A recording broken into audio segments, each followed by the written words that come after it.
আল্লাহ তাআলা কিয়ামতের দিন সাইয়েদনা নূহ আলাইহিস সালামকে বলবেন, নূহ তুমি কি দাওয়াত পৌঁছিয়েছো তোমার উম্মতের কাছে? নূহ আলাইহিস সালাম বলবেন, হ্যাঁ আমি পৌঁছিয়েছি। এবার নূহের উম্মতকে আল্লাহ জিজ্ঞেস করবেন, এই নূহের উম্মতেরা তোমাদের নবী নূহ কি দাওয়াত পৌঁছিয়েছে? নূহের উম্মত বলবে, না আল্লাহ, কোনো দাওয়াতও আমরা পাই নাই, আপনারাও চিনি নাই, জান্নাতও চিনি নাই, জাহান্নামও চিনি নাই। নূহ আলাইহিস সালাম বিপদে পড়ে যাবেন। তখন আল্লাহ বলবেন, নূহ তোমার পক্ষে কোনো সাক্ষী আছে? নূহ আলাইহিস সালাম বলবেন, আছে। কে? উম্মতে মুহাম্মাদ। তখন আমরা বলবো, আল্লাহর নবী নূহ আলাইহিস সালাম তিনি আপনি যা যা বলেছেন ঠিক তা তার উম্মতের কাছে পৌঁছে দিয়েছে।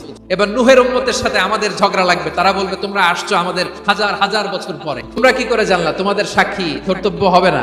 আমরা তখন বলবো, আমাদের কোরআনে তোমাদের নবীর নামে আল্লাহ তাআলা একটা সূরা নাজিল করেছেন, সূরাতে নূহ। দিন রাত এক করে তোমাদের কাছে তিনি দাওয়াত পৌঁছেছেন। আমরা যখন বলবো এই কথা, নূহের উম্মত চুপসে যাবে। তখন আমরা সত্য বলেছি কিনা এটা আল্লাহ তাআলা জানতে চাইবে বিশ্বনবীর কাছে। তখন বিশ্বনবী আমাদের পক্ষে সাক্ষী দিবেন। আওয়াজ করে বলেন আল্লাহু আকবার।